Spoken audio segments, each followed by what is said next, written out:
कुमाराय गोविंदाय नमो नमः। हरे कृष्णा। हम पढ़ रहे हैं ग्रंथराज श्रीमद् भागवतम स्कंध तीसरा अध्याय दूसरा श्लोक संख्या 13। यद्धर्मसूनोर्बत राजसूये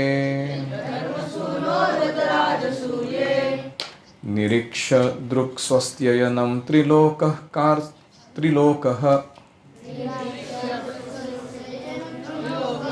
कार्त्स्नेन चाद्येह गतं विधातुर् अर्वाक्श्रुतौ कौशलमिति अमन्यत। महाराज युधिष्ठिर द्वारा संपन्न किए गए राजसूय यज्ञशाला में उच्चतर, मध्य तथा अधोलोकों के सारे देवता एकत्र हुए। उन सबों ने भगवान कृष्ण के सुंदर स्वरूप को देखकर विचार किया कि वे मनुष्यों के सृष्टा ब्रह्मा की चरम कौशलपूर्ण सृष्टि है। हरि ओम सहनाववतु सहना भुनक्तु सह वीर्यं करवावहै तेजस्विनावधीतमस्तु मा विद्विषावहै। ओम शांति शांति शांतिः। ओम अज्ञानतिमिरान्धस्य ज्ञानाञ्जनशलाकया चक्षुरुन्मीलितं येन तस्मै श्रीगुरवे नमः।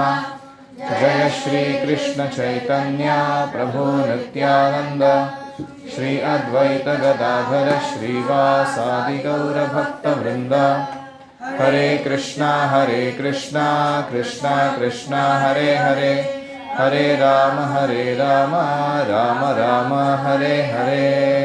हरि ओम तत्सत्। हरे कृष्णा।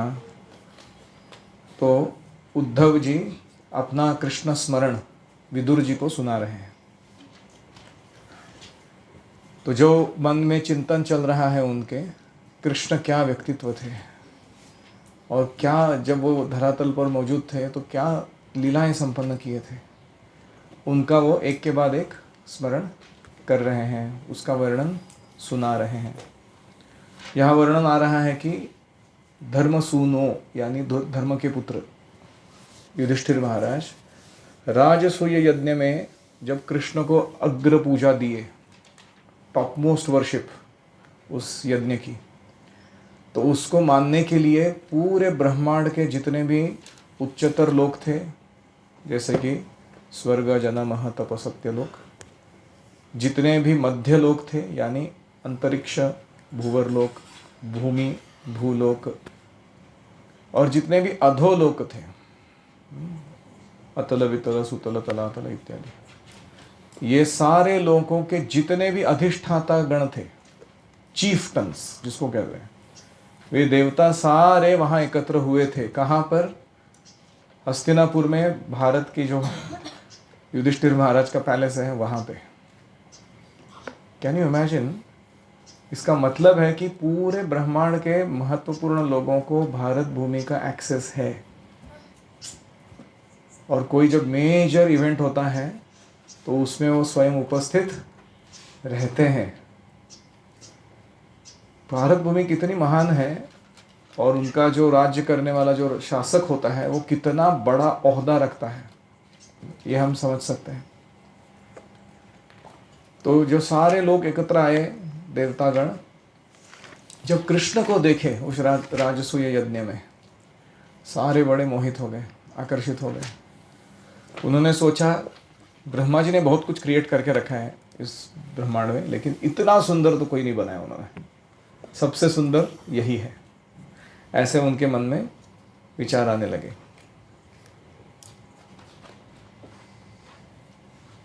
देवताओं को ऐसा लग रहा था कि जैसे हम ब्रह्मा द्वारा सृजित है, निर्माण किए गए हैं, वैसे ही कृष्ण भी उनकी रचना है।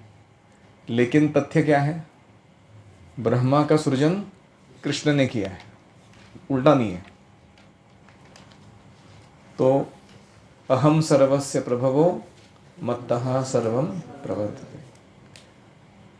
तो ये जो बात लिखी गई थी ना, कि अगर आप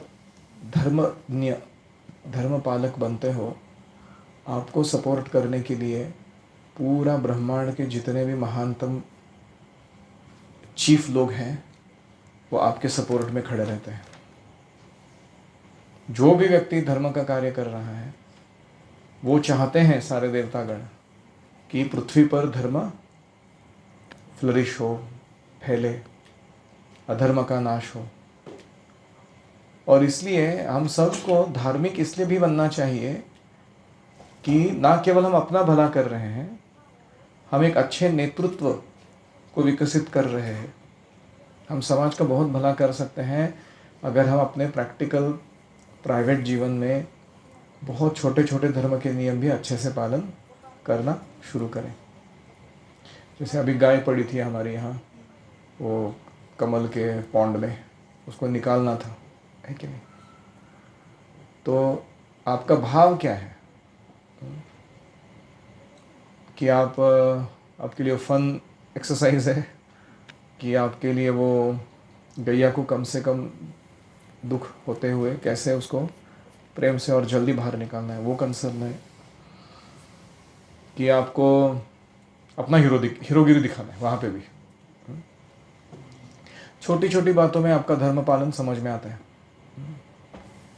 तो अगर हम ऐसे बनेंगे, we will be actually supported in what we are doing in a big scale आगे जाके।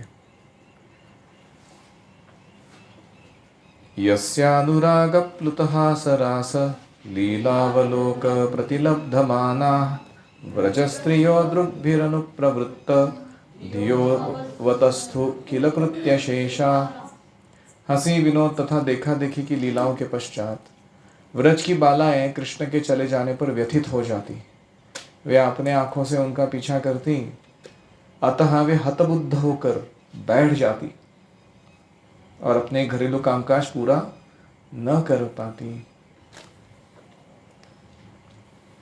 तात्पर्य, वृंदावन में अपनी बाल्यावस्था में कृष्ण अपनी समवयस बालाओं के साथ प्रेमवश छेड़छाड़ करने के लिए प्रख्यात थे।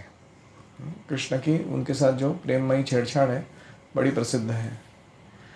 उन सभी गोपियों का कृष्ण के प्रति प्रेम इतना प्रगाढ़ था, उनके आनंद की कोई तुलना ही नहीं थी। शिवजी जैसे महान भक्त जितना भगवान से स्नेह नहीं करते, उससे भी अधिक स्नेह गोपियां करती थी कृष्ण से। और कृष्ण स्वयं गोपियों के सामने मानते थे कि मैं पराजित हूं तुम्हारे प्रेम के द्वारा, मैं इसका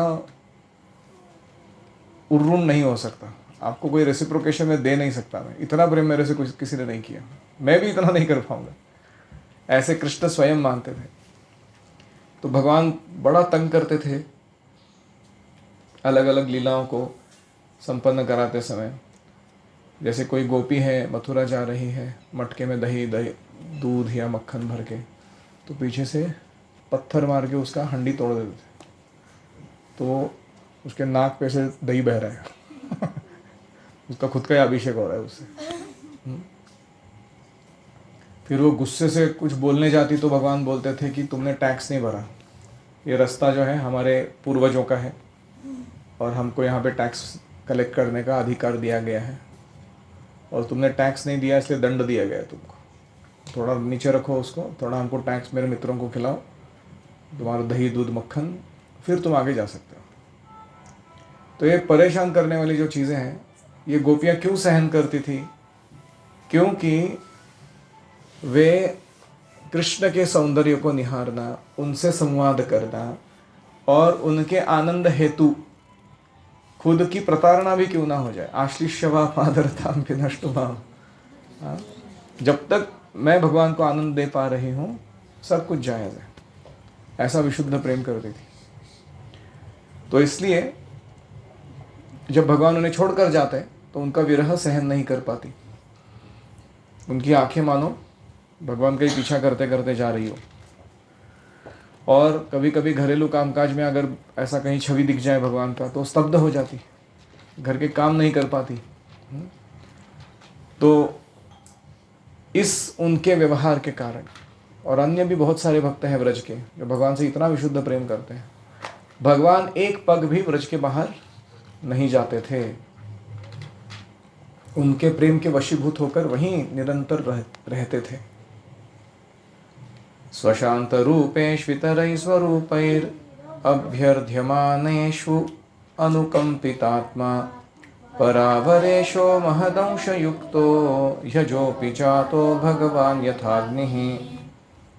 आध्यात्मिक तथा भौतिक सृष्टियों के सर्वदयालु नियंता भगवान अजन्मा है, किंतु जब उनके शांत भक्तों तथा भौतिक गुणों वाले व्यक्तियों के बीच संघर्ष होता है तो वे महत्त्व के साथ उसी तरह जन्म लेते हैं जिस तरह अग्नि उत्पन्न होती है।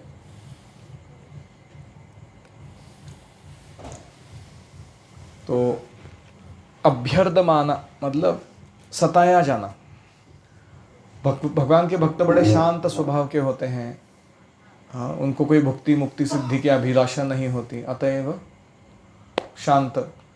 लेकिन भक्तों के साथ पंगे करने के लिए जो अभक्त होते हैं, हमेशा प्रवृत्त रहते हैं, उनको भक्तों का सरलपन या भक्तों की समृद्धि या भक्तों का अविचलित रहना पसंद नहीं आता।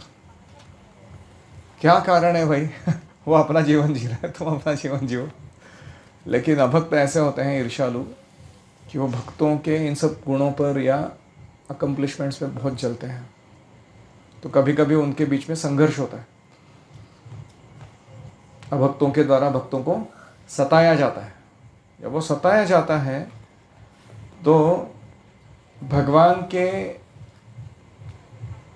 जो भक्त हैं, इनको सताने वाले लोगों में कर्मी, ज्ञानी, योगी सब प्रकार के लोग हैं। कौन कौन उदाहरण दे सकता है? कौन कर्मी ने भक्तों को सताया? Who was the materialist?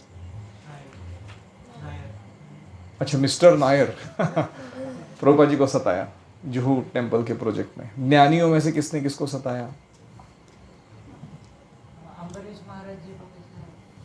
Vishwamitra मुनि ने वशिष्ठ ऋषि को सताया। और आप जो उदाहरण दे रहे हो, अम्बरीश महाराज को दुर्वास जी ने सताया। वो योगी है। दुर्वास जी कौन थे? हाँ, योगी। तो हम देख रहे हैं हर एक कैटेगरी में उदाहरण है कि नहीं? अननेसेसरी सताया जा रहा है। तो इस प्रकार भगवान अपनी कृपावश महत तत्वों को नियंत्रित करने वाले अपने स्वांशों के साथ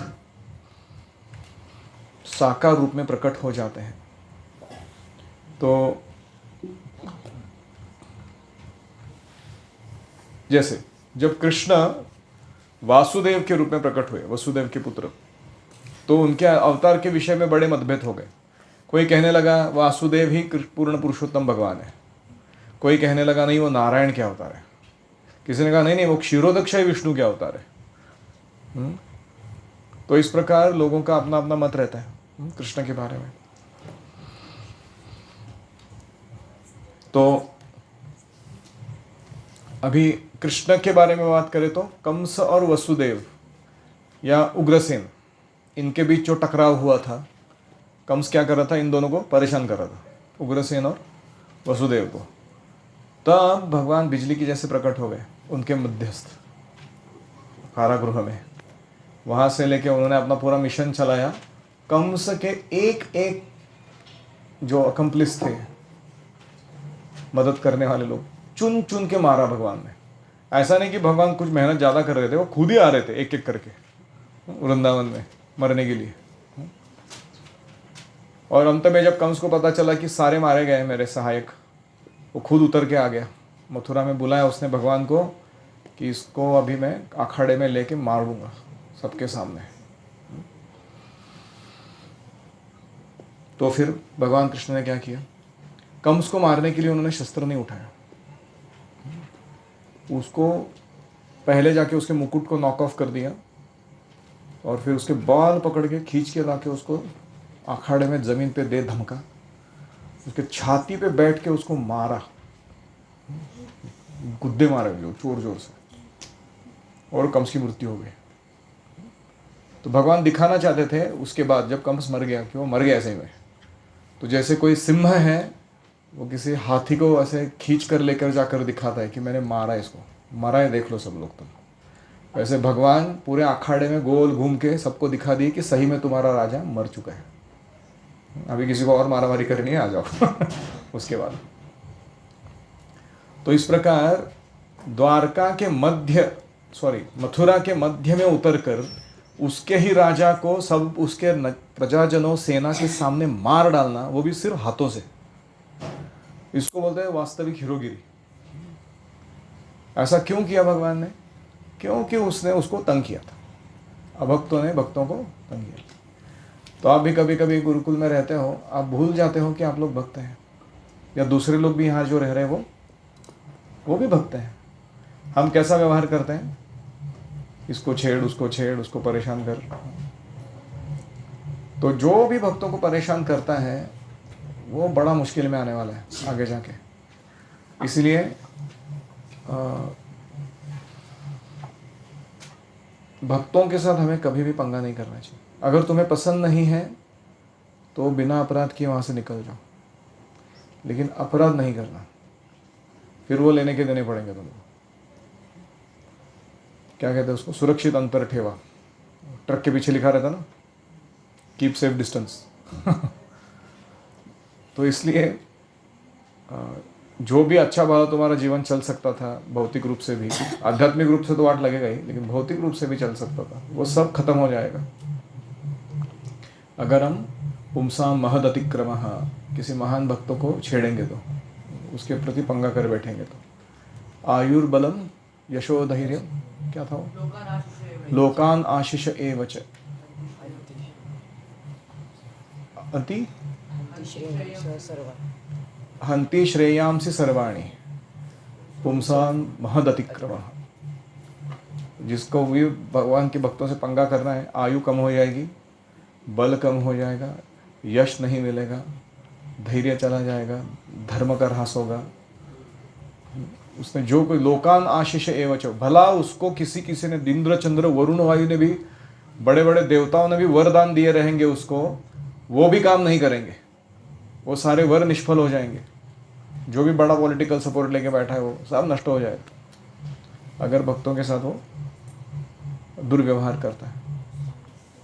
ओम हरे कृष्णा कृष्णा कृष्णा हरे हरे, हरे राम राम राम हरे हरे, हरि ओम तत्सत्।